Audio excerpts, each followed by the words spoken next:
धन्यवाद सुदर्शन दादा, आपल्या भावना आमच्यापर्यंत पोहोचल्या। आपण गौरव ग्रंथाचे प्रकाशन करणाऱ्या प्राध्यापिका डॉक्टर जयश्री शास्त्री यांचे प्रकाशकीय मनोगत जाणून घेऊया। त्यांना मी अभिव्यक्तीसाठी आमंत्रित करते। प्राध्यापिका डॉक्टर जयश्री शास्त्री।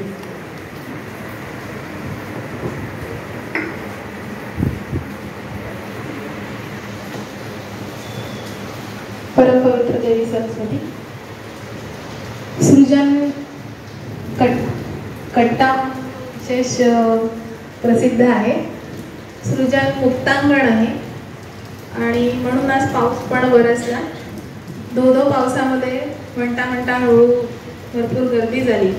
ती ज्यांच्या निमित्ताने झाली त्या कैलासवासी दत्ताजी तन्नीरवार काका यांच्या निमित्ताने गोंडवन भूषण या पुरस्कारानिमित्त जो आपण भावांजलीपर त्यांचा गौरव ग्रंथ सोहळा आयोजित त्या कार्यक्रमाला उपस्थित असलेले अध्यक्ष, माझ्यासाठी इथे सगळेच जण आदरणीय आहेत आणि मी यातला एक भाग आहे याचा मला खूप आनंद होतोय। एक म्हणजे स्वतः इथे डॉक्टर श्याम मोहरकर सर आहेत। या कार्यक्रमाला गोंडवन भूषण प्रदान करण्यासाठी स्वतः डॉक्टर सुरेश चोपणे सर आहेत। मुख्य म्हणजे डॉक्टर शामराव कोरेटी सर आहेत, म्हणजे जे स्वतः कार्यरत आहेत आणि ज्यांनी आतापर्यंत यापूर्वी बरीचशी कामं केली आहेत। म्हणजे अनुभवी असलेले, ज्येष्ठ कार्यरत असलेले आणि स्वतंत्रपणे संशोधन करणारे, ज्यांनी जे ह्या गोंडवन भूषणचे संपादक श्रीयुत अमित भगत आणि ज्यांच्यामुळे आम्हाला अनेक गोष्टींची सहज उपलब्धी होऊ शकली, दत्ताजी तन्नीरवार काका यांचे सुपुत्र त्यांच्या स्नुषा इथे उपस्थित आहेत। आणि उपस्थित असलेले सृजनच्या कंट्यावर सगळे मर्मज्ञच लोक राहणार हे गृहीत धरून की त्यांच्यासाठी एवढ्या पावसात दो पावसात इतके जण आले आहेत, तर हे विशेष। त्यांचा आज वाढदिवस पण आहे, म्हणजे आज या निमित्ताने त्यांच्या प्राणकोशाला गती मिळाली आणि त्यांचा प्रवास सुरू झाला। त्यांच्या संपूर्ण प्रवासाला अभिवादन करते। आणि थोडक्यात हा विषय की आत्ताच जे बोलून गेले की मुखपृष्ठकाराची दखल घेतली जात नाही, ती सृजनच्या कट्ट्यावरच घेतली जाऊ शकते सगळ्यात पहिले, ती घेतलीच पाहिजे। कारण की आपला तो कट्टाच पूर्ण कशासाठी आहे तर ललित कलेचा संगम या दृष्टीने आहे। उलट हे काम वेगळं आहे की संशोधनाचं ज्यांनी आयुष्य केलं त्या दत्ताजींच्या गौरव ग्रंथानिमित्त एकत्र आलो, हे उलट वेगळं झालं। तर हे विशेष आहे की संशोधनाचं आणि अभ्यासाचं काम होत आहे सृजनच्या कट्ट्यावर, हे ॲडिशन आहे। आणि याच्यापूर्वी जे झालं ते सगळं फाईन आर्टशी रिलेटेड होतं, त्यामुळे ते जास्त कलात्मक होतं। आता त्यांनी जे सांगितलं की मुखपृष्ठ त्यांनी ज्या निमित्ताने केलं, आरसा पाऊस आला। आता आपण जे लोक गाडीत आले असतील तर पाऊस होता, तर सारखं आपल्याला त्या पलीकडे जसं दिसतं त्या धुक्यामध्ये गेलेला माणूस असतो, तो त्याचे इमॅजिन आहे ते त्यांनी यामध्ये मांडलं आहे। योगायोगाने या सगळ्या धुसर आता होत चाललेल्या आठवणी मनामध्ये दत्ताजी काकांचं स्थान आहे। मी भाषा साहित्याची विद्यार्थी आणि त्या निमित्ताने मला योगायोगाने म्हणा एक ऋणानुबंध असतात की आपल्या आयुष्यात चांगली चांगली माणसं येत जातात। माझे सहकारी मित्र डॉक्टर दीपक लोणकर हे इतिहासाचे अभ्यासक आहे, किंवा माझी विद्यार्थी डॉक्टर पल्लवी ताजने इतिहासाचे अभ्यासक आहे, आणि यांच्या निमित्ताने मला दत्ताजी तन्नीरवार काका माहीत होते।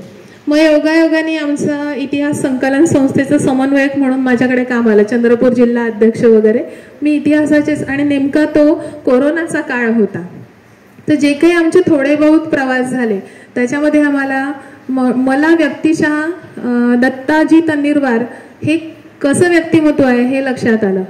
तसे योगायोगाने नागपूर हे मूळ स्थान असल्यामुळे मला संशोधक अभ्यासक असलेले जुने माणसं माहिती होते। त्यातल्याच एका काही लोक काटेकोर असतात, काही जण आपल्या पद्धतीने की आपण संशोधन करतो आहोत अशा एका याच्यात राहणारे असतात की मी संशोधक आहे। पण काका असे सहज रमत गमत त्यामध्ये आतमध्ये जी छायाचित्र आली आहेत तर ती फार छान समाविष्ट केली आहेत. मला विशेष करून की इतकं साधं सोज्वळ, म्हणून मी सोज्वळ इतिहास संशोधक या नावानेच लेख दिला. मला ते जसे भावले तसे.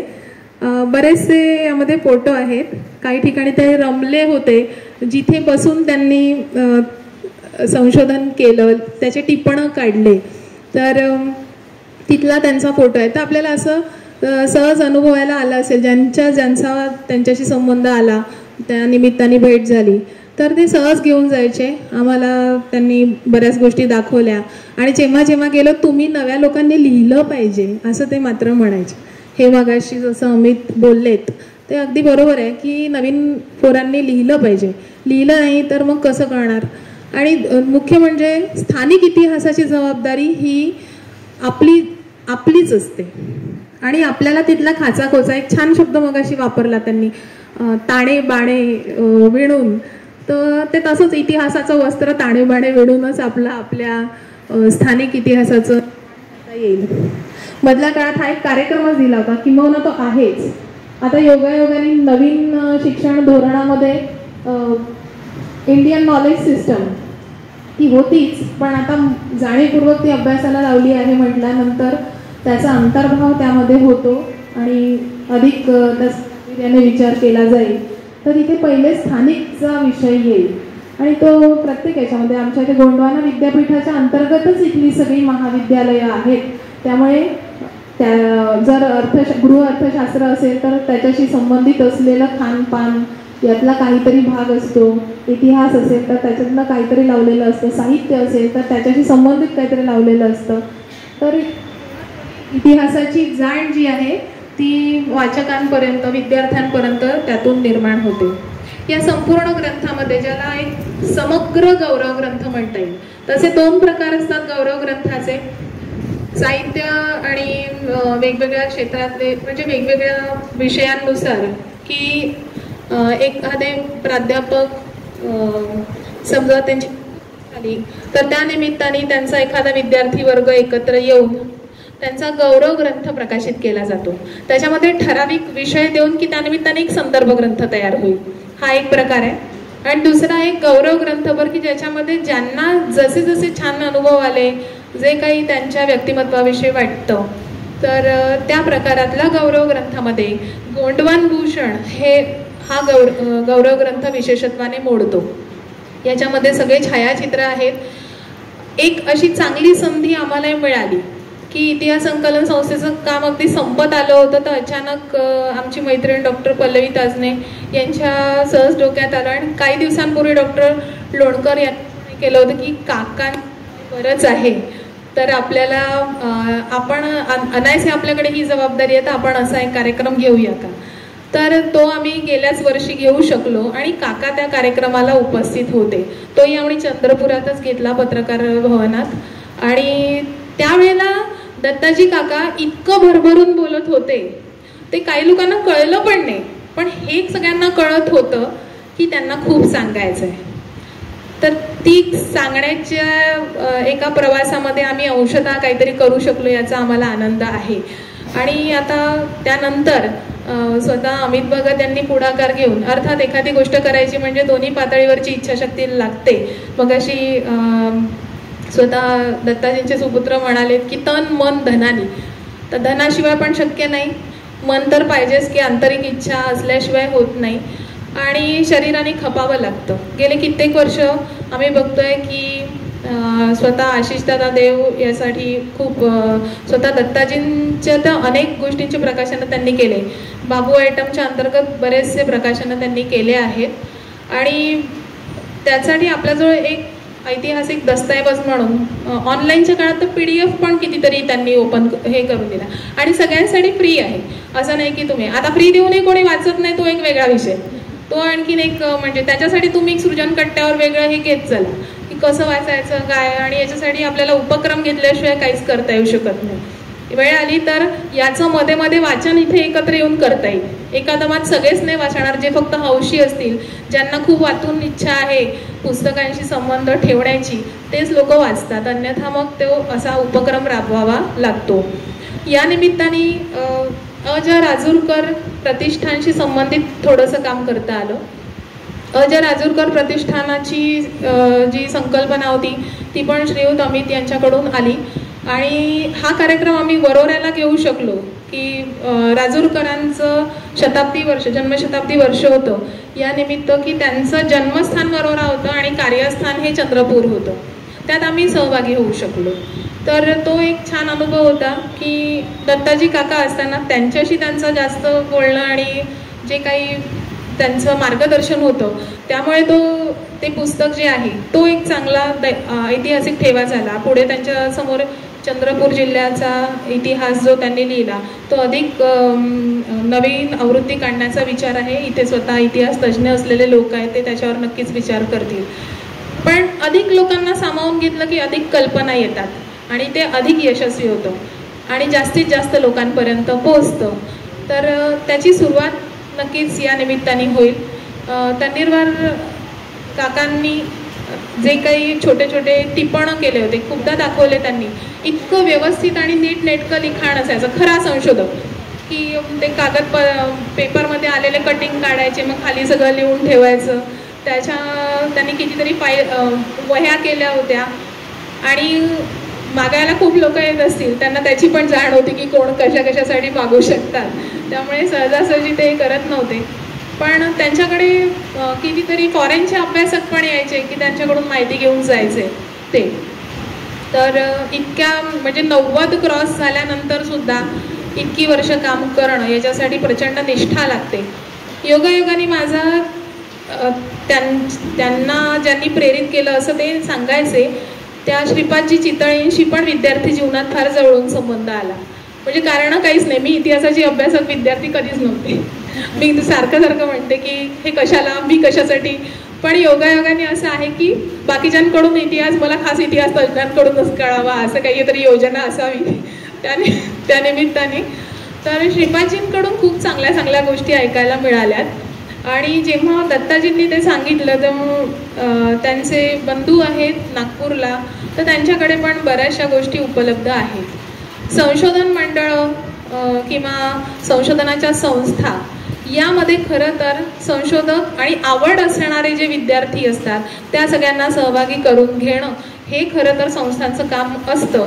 पण जुनी संपत चाललेली सगळीच पिढी जी आहे ना ती पटकन पुढच्यांना सामावून घेत नाही, असं अनुभवाला आलाय आधी पण. आणि ह्या गोष्टी आम्ही बोलायचो, पण काही वेळेला जसे डॉक्टर महशम वाबगावकरांसारखे म्हणायचे, नवीन पिढी लिहिते, लिहू द्या, काहीतरी करू द्या. म्हणजे थोडंसं जर कौतुक करत राहिलं, 4 जणांना जोडलं, अरे तू लिहू शकतो, तू करू शकतो म्हटल्यानंतर आपोआप लोक तयार होतात, त्यांना दृष्टी मिळते. त्यांना वेळ देणं अर्थातच गरजेचं आहे. त्यामुळे अशा मोठ्या संशोधन संस्था आहेत ज्या आत्ता तिथे खूप साऱ्या गोष्टी असतानाही त्या दुर्लक्षित आहेत. संशोधन संस्था त्या नागपूरच्या असतील, त्या यवतमाळच्या असतील, किंवा आपण त्याच्यासाठी नव्याने काही उभं करू शकत असू तर ते. आणि अन्यथा महाविद्यालयांमधले जे जुने दस्तऐवज असतात तर त्याबद्दल सुद्धा जागृती करणं हे सगळं अशा सगळ्या कार्यक्रमांतून होऊ शकतं. ह्या पुस्तकाच्या निमित्ताने बऱ्याचशा गोष्टी आपल्याला दिसतात. स्वतः सगळ्यांचे परिचय मागे दिलेले आहेत. ज्यांचे त्यांना छायाचित्र मिळाले त्या सगळ्यांना सामावून घेतलं आहे. म्हणजे तो नुसता वाचनीय नाही तर प्रेक्षणीय पण झाला आहे. मुख्य म्हणजे थोडंसं साहित्याशी संबंध असल्यामुळे मला पुस्तक आणि त्याच्यात कागदाचं फार प्रेम आहे की कागदाची क्वालिटी कशी असते त्याच्यावर, की एकदम म्हणजे पांढरा असला तर त्याला काही हे नाही आणि एकदम पिवळा असला तर त्यालाही काही हे नाही. जसं आपल्याला गाईचं दूध वगैरे असं असतं तर त्या प्रकारचं जर असलं तर आपल्याला ते जास्त जवळचं वाटतं. क्वालिटी पण आपल्याला जवळ जरा आणते. त्यामुळे यामध्ये खूप चांगल्या प्रकारचं जसं लेख घेतले आहेत तशी त्याची त्यांनी क्वालिटी पण सांभाळलेली आहे. त्याच्या ज्या प्रती आहेत त्यामध्ये मुख्य म्हणजे मुद्रित शोधन फार चांगलं झालेलं आहे. अन्यथा नाहीतर त्याच्यात मुद्रित शोधनाच्या खूप चुका असतात, त्या झाल्या आहेत.